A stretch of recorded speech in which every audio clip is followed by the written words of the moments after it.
मेरे प्यारे विद्यार्थियों और उन सभी लोगों को जो इस वीडियो को देख रहे हैं, मेरी तरफ से नमस्कार। ये हाइट एंड डिस्टेंस की जो तीसरी क्लास है, इसमें हम लोग क्वेश्चन करने वाले हैं। वो क्वेश्चन जो आपको क्वेश्चन आपकी स्क्रीन पर दिखाई दे रहा है, उसी से स्टार्ट करते हैं और एक एक करते हुए आगे बढ़ते जाएंगे। तो वन बाई वन अगर आगे बढ़ेंगे तो समझ में आएगा हमें ज़्यादा बेहतर तरीके से, क्योंकि लास्ट क्लास में, उससे पहले जो क्लास थी, यानी फर्स्ट क्लास में एकदम बेसिक कंसेप्ट हम लोगों ने सीख लिया है। 3 पॉइंट के बारे में डिस्कस किया था पहली क्लास में, मतलब पहली क्लास में जो डिस्कस किया था 3 पॉइंट, तो आपको मैंने बताया था स्पेशली 3 पॉइंट वो कौन कौन से, तो मैंने आपके साथ डिस्कस किया था angle of elevation, angle of depression 1 point. दूसरा पॉइंट हमने आपके साथ डिस्कस किया था कि अगर आपका राइट एंगल ट्रायंगल बनता है जिसमें 30 डिग्री, 60 डिग्री और 90 डिग्री, यानी 30 degree, 60 degree and 90 degree, in 3 angle से आपका राइट एंगल ट्रायंगल बना है, तो उनकी साइड का क्या रेशियो होगा।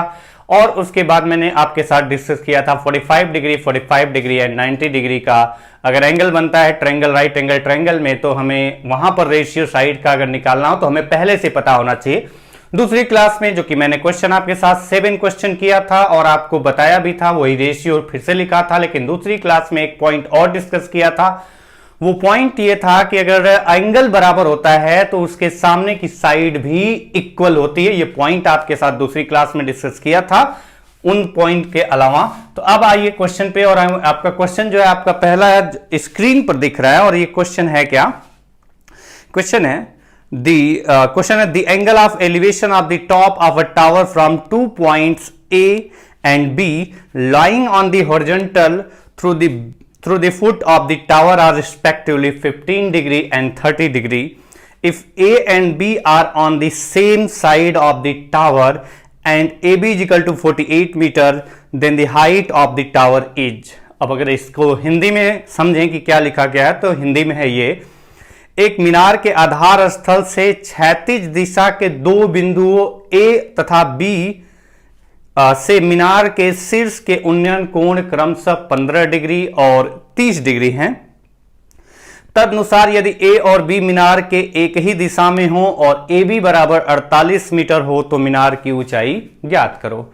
अच्छा, एकदम बेसिक पॉइंट, यहां पर 15 डिग्री एंगल की बात की गई है, तो यहां पर हम tan 15, cot 15, मतलब tan 75, cot 75, इन सब आपका वैल्यू को यूज करें बिना भी आंसर निकाल सकते हैं, क्योंकि क्वेश्चन में जो दी गई है इंफॉर्मेशन, उसमें हम लोगों ने जो बेसिक कंसेप्ट पढ़ा है, वो क्वेश्चन को आसान तरीके से सोचने का एक तरीका, जो अभी मैंने बोला कि अगर एंगल बराबर हो तो साइड बराबर होती है, लॉजिक अगर वो यूज हो जाता है तो हमें ये tan 15 या cot 15 की वैल्यू नहीं निकालनी पड़ेगी और हमारा आंसर आ जाएगा।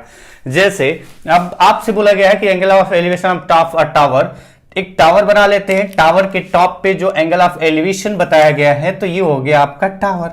तो अब आपसे बोला गया कि जो टावर है उसके टॉप पे, जो टावर है उसके टॉप पे एंगल ऑफ एलिवेशन आपका कहां से, tower from 2 point A and B lying on the horizontal through the foot of the tower, यानी जो आपका इसका फुट है टावर का, उसके हॉरिजॉन्टल लाइन ड्रॉ करते हैं, तो उसमें 2 पॉइंट है उस हॉरिजॉन्टल लाइन पर, A तथा B, और A तथा B बिंदुओं से इसके ऊपर बनने वाला उन्नयन कोण क्रमशः बताया गया है 15 डिग्री और 45 डिग्री है।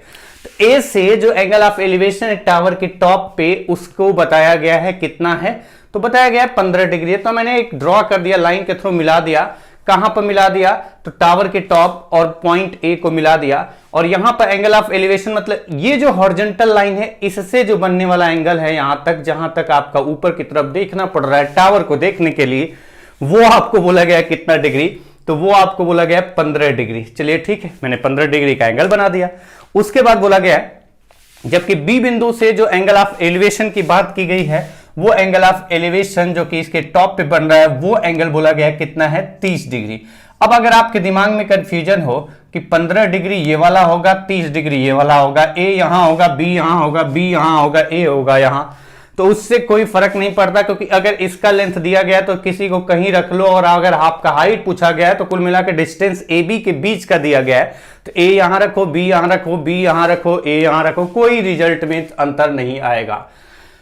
तो चलिए आते हैं आगे। और ऐसे भी आपको दिया गया है कि A and B lying on the horizontal through the foot of the tower respectively 15 degree and 30 degree, आपका मतलब ये 15 डिग्री A के साथ आपका एंगल, A से जो टावर के टॉप पे बनने वाला एंगल है वो आपका 15 डिग्री है, और बी से बनने वाला जो एंगल है इसके टॉप पे वो 30 डिग्री, क्योंकि रिस्पेक्टिवली का यूज किया गया। ए पहले है, 15 डिग्री पहले, बी बाद में है, 30 डिग्री बाद में है। तो और आपको ये भी पॉइंट पता है कि अगर आप जितना दूर रहेंगे एंगल ऑफ एलिवेशन उसके टॉप पे जो बनेगा वो उतना ही कम होगा। तो 15 डिग्री उधर लिखा, 30 इधर लिखा। चलिए आगे बढ़ते हैं, और आगे का पॉइंट ये है कि अगर ए बी बराबर 48 तो टावर की हाइट बताओ। अच्छा, अगर ए बी बराबर 48 है, ये जो लेंथ है ये लेंथ 48 मीटर है, और आपको बताना है टावर की हाइट।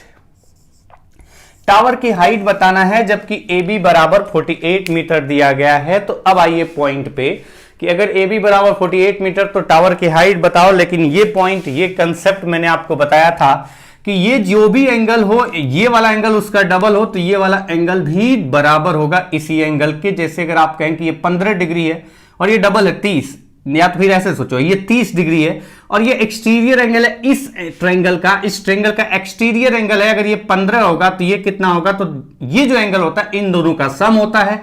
और अगर ये 30 है और ये 15 है तो 30 से 15 माइनस किया, ये भी कितना आ जाएगा, 15 डिग्री। एकदम बेसिक पॉइंट, वो बेसिक पॉइंट आपको पता होना चाहिए जो मैंने अभी बताया। अब थोड़ी सी स्पीड कम करके मैं आपके साथ डिस्कस कर रहा हूं। ये 15 डिग्री होगा तो ये भी 15 डिग्री होगा, क्योंकि इन दोनों का सम आपका 30 है। तो अगर ये 30 दोनों का सम है तो इसमें से ये हटाएंगे तो दूसरा वाला 15 आएगा, क्योंकि ये कौन सा एंगल है, एक्सटीरियर एंगल इस ट्रायंगल का। कौन सा ट्रायंगल का, बी ए, और ये टावर का टॉप। चलिए आते हैं, और हमें ये भी पता चल गया ये एंगल 15 डिग्री है, ये एंगल 15 डिग्री है, तो इसके सामने की साइड ये वाली और इसके सामने की साइड ये वाली आपस में इक्वल होंगी। ये दोनों साइड भी आपस में इक्वल होंगी, और अगर ये दोनों साइड आपस में इक्वल होंगी तो अब आप देखो यहां पर पॉइंट कि अब 30 60 90 वाला रूल जो कि रेशियो होता है साइड का, वो वाला रूल अप्लाई करते हैं।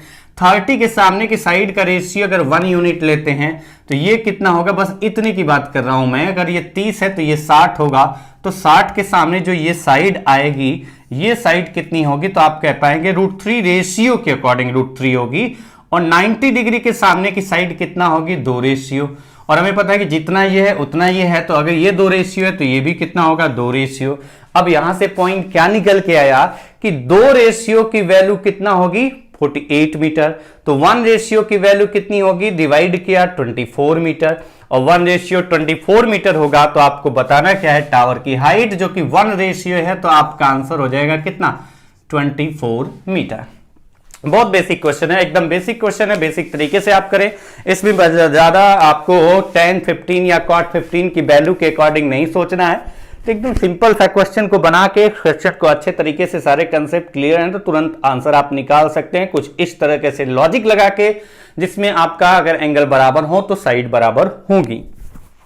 नेक्स्ट क्वेश्चन पे चलते हैं, और अगला क्वेश्चन क्या है, जैसे अगले क्वेश्चन पे चलते हैं, और अगला क्वेश्चन है the angle of elevation of the top of a tower from 2 points A and B lying on the horizontal through the foot of the tower are respectively 15 degree and 30 degree. If A and B are on the same side of the tower and AB बराबर 72 metre, then the height of the tower is अच्छा, अगर इस question को हिंदी में देखें तो ये भी क्वेश्चन तो वैसे ही था ना, वैसे ही दिख रहा है। एक मीनार के आधार स्थल से क्षैतिज दिशा के 2 बिंदुओं ए तथा बी से मीनार के शीर्ष के उन्नयन कोण क्रमशः 15 डिग्री और 30 डिग्री है। तदनुसार यदि ए तथा बी मीनार के एक ही दिशा में हो और ए बी बराबर 72 मीटर, तो मीनार की ऊंचाई ज्ञात करो। अच्छा, अगर इस क्वेश्चन को देखें तो क्या अलग है उस क्वेश्चन से, नहीं, ये क्वेश्चन भी उसी तरीके का क्वेश्चन है, बस सिर्फ और सिर्फ ए बी के बीच का डिस्टेंस अलग दिख रहा है। और अगर ए बी के बीच का डिस्टेंस अलग दिख रहा है, जब वैसे ही क्वेश्चन है तो जल्दी से बता देते हैं, इसके लिए टाइम वेस्ट क्या करने की जरूरत, तुरंत आंसर आ जाएगा। बोला गया है कि एक मीनार के टॉप पे बनने वाला एंगल उसके फुट के हॉरिजॉन्टल लाइन क्षैतिज रेखा पर 2 बिंदु स्थित है ए तथा बी, उनसे उसके टॉप पे बनने वाले उन्नयन कोण यानी एंगल ऑफ एलिवेशन 15 और 30 डिग्री है, ये आपको दिया गया है। और अब की बार बोला गया है कि ए बी बराबर कितना, 48 नहीं 72 मीटर। और अगर बराबर है 72 मीटर के ए बी बराबर 72 मीटर है, तो अब आपसे पूछा जा रहा है तो बताओ टावर की हाइट कितनी है। तो टावर की हाइट बताना है, सिंपल लॉजिक लगाना है। लॉजिक ये कि अगर ये 30 डिग्री है और ये 15 डिग्री है तो ये भी 15 डिग्री होगा। ये वाला पार्ट कैसे होगा, क्योंकि ये एक्सटीरियर एंगल है और ये एंगल इन दोनों एंगल का सम होता है।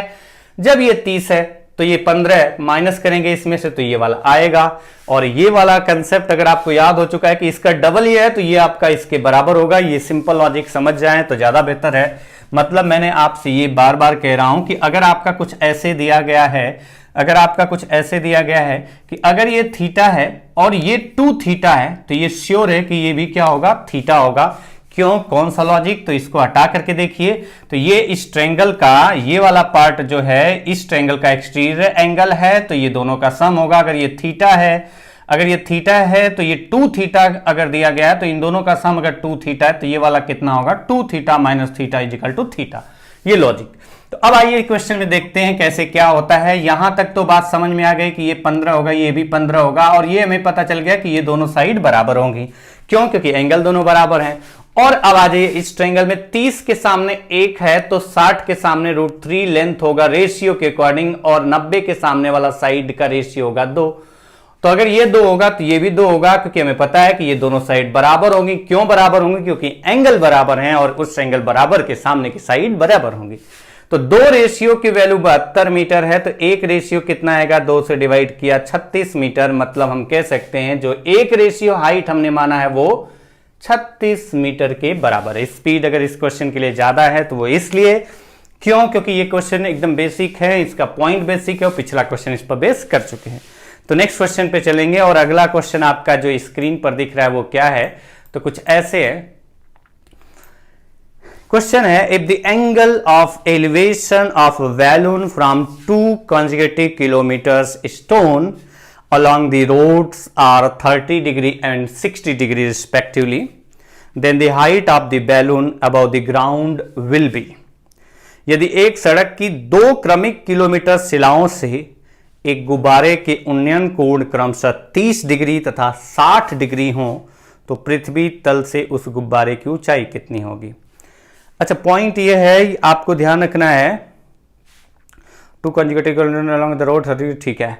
अब आप देखिए कि ये जो क्वेश्चन है आपका, ये दिया गया है कि एक बैलून के बारे में बात की है, गुब्बारे के बारे में बात की है और उसमें एक बोला गया है कि consecutive किलोमीटर स्टोन। तो ये पॉइंट आपको क्लियर होना चाहिए कि जैसे ही बोला जाएगा, क्या बोला जाएगा, जो कि इस क्वेश्चन में बोला गया है 2 consecutive किलोमीटर स्टोन, तो आपसे बोला जाएगा क्या, consecutive किलोमीटर स्टोन। तो अब इसमें कंफर्म होना चाहिए कि 2 लगातार आने वाले स्टोन के बारे में बात की गई है, किलोमीटर स्टोन के बारे में बात की गई है, लगातार आने वाले। तो आपका एक पत्थर यहां होगा तो उस पर कुछ लिखा होगा, तो एक पत्थर यहां होगा तो इनके बीच का डिस्टेंस कितना होगा। जैसे मैं कहता हूं यहां पर लिखा होगा 490 किलोमीटर, क्या लखनऊ जो है वो 490 किलोमीटर दूरी पर है, और अगला वाला जो पत्थर आएगा तो उस पर क्या लिखा होगा। तो ये पॉइंट आपको क्लियर होना चाहिए कि अगर आप लखनऊ की तरफ जा रहे हैं, अगर मान लेते हैं लखनऊ की तरफ जा रहे हैं, लखनऊ की तरफ जा रहे हैं, 490 किलोमीटर का एक पत्थर दिखा, किलोमीटर स्टोन दिखा जिस पर लिखा है 490 किलोमीटर, और लगातार आने वाले किलोमीटर स्टोन को देखते जा रहे हैं, तो इसके बाद जो अगला आपका स्टोन मिलेगा, किलोमीटर स्टोन मिलेगा, उस पर कितना लिखा होगा, तो आप कहेंगे 489 किलोमीटर, क्योंकि 1 किलोमीटर के डिस्टेंस पर होगा। लगातार आने वाले किलोमीटर स्टोन की बात की गई है, मतलब 2 लगातार आने वाले किलोमीटर स्टोन के बीच में डिस्टेंस कितना होगा, 1 किलोमीटर। ये बेसिक कंसेप्ट आप अपने माइंड में अभी से सेट कर लो, क्योंकि ये क्वेश्चन इस पॉइंट पर कंसेक्यूटिव किलोमीटर स्टोन्स पर कई बार क्वेश्चन आ चुका है, तो वहां आपको दिक्कत ना हो। तो चलिए क्वेश्चन पे आते हैं। बोला गया कि एक जो आपका गुब्बारा है, उस गुब्बारे से, यहां पर मैंने बना दिया बैलून, और इस गुब्बारे से देखा गया कि 2 consecutive किलोमीटर स्टोन है, 2 आपके स्टोन है जो कि किलोमीटर स्टोन आपको दिया गया है, कंजुगेटिव है लगातार। तो एक स्टोन यहां पर और एक स्टोन और थोड़ा सा नजदीक मैंने यहां पर ले लिया। ये 2 consecutive किलोमीटर स्टोन है, अगर ये दोनों consecutive किलोमीटर स्टोन है तो इनके बीच का डिस्टेंस कितना होगा, 1 किलोमीटर। ये 1 किलोमीटर होगा, और यहां से उस गुब्बारे पर बनने वाला उन्नयन कोण मतलब एंगल ऑफ एलिवेशन दिया गया है कितना कितना, तो आपको बताया गया है कितना कितना, 30 और 60। तो मैंने कहा कि अगर ये 30 डिग्री होगा तो ये वाला पार्ट थोड़ा सा आगे बढ़ाते हैं, तो ये कितना होगा 60 डिग्री होगा।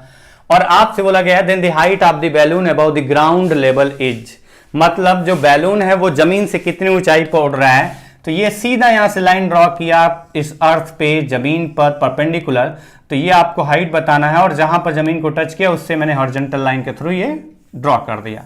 तो अब आपका एक तरह से राइट एंगल ट्रायंगल दिख रहा है। ये आपका पूछा गया है कि कुल कितना हाइट है, हाइट पर ये बैलून है, ये क्वेश्चन मार्क है। अच्छा, ये वाला क्वेश्चन, इस वाले क्वेश्चन में भी आप देख पा रहे हैं कि फिर से वही बात आ गई कि एक एंगल 30 है तो दूसरा उसके सामने जो दिखाई दे रहा है वो 60 है, जो कि डबल है। तो आप यहां पर भी दिमाग लगाएंगे कि अगर ये 30 है ये 60 है तो ये कितना आएगा। तो हमें पता है कि ये एंगल एक्सटीरियर एंगल है, इन दोनों का सम आएगा। तो अगर ये 60 है ये 30 है तो ये कितना आएगा 30 आएगा, 30 आएगा मतलब 30 आएगा। अब आगे आइए क्वेश्चन के अकॉर्डिंग, अगर आप देखें कि आपका ये एंगल है इसके सामने ये साइड और ये एंगल है इसके सामने ये साइड, तो ये दोनों साइड बराबर होंगी। अच्छा, यहां तक तो बात समझ में आ गई। अब आते हैं इस ट्रायंगल में। देखिए, जरूरी नहीं कि हर एक ट्रायंगल में रेशियो का यूज किया जाए, जहां बिना रेशियो का काम निकल जाए वहां बिना रेशियो का भी यूज किया जा सकता है। जो बेसिक कंसेप्ट एंगल बराबर है साइड बराबर होंगी वो यूज करके, अगर होता है तो, नहीं होता तो अलग बात है। जैसे आप देखिए कि अगर ये 60 डिग्री है तो ये कितना होगा, तो आप कह पाएंगे कि 30 डिग्री होगा। तो अब आप देखिए कि 30 डिग्री के सामने की साइड को 1 लेते हैं तो 60 डिग्री के सामने की साइड को क्या रेशियो लेंगे, ये √3। 90 के सामने क्या रेशियो लेंगे 2, और ये दोनों बराबर हैं। तो अगर ये 2 रेशियो है तो ये भी 2 रेशियो होगा। अब आप बताइए कि कितने रेशियो की वैल्यू किलोमीटर में कितना किलोमीटर है न्यूमेरिकल वैल्यू। तो आप कहेंगे कि जो 2 रेशियो है वो 1 किलोमीटर के बराबर है, तो 1 रेशियो की वैल्यू कितनी होगी, तो 1/2 किलोमीटर। और अगर 1 रेशियो 1/2 किलोमीटर आ गया, अगर 1 रेशियो 1/2 किलोमीटर आ गया तो ये तो √3 रेशियो है। अगर ये √3 रेशियो है तो 1/2 इंटू √3 यानी √3/2 किलोमीटर हाइट है उस गुब्बारे की जमीन से। तो गुब्बारे की जमीन से हाइट कितनी है, तो आप सीधा कह पाएंगे √3/2 किलोमीटर।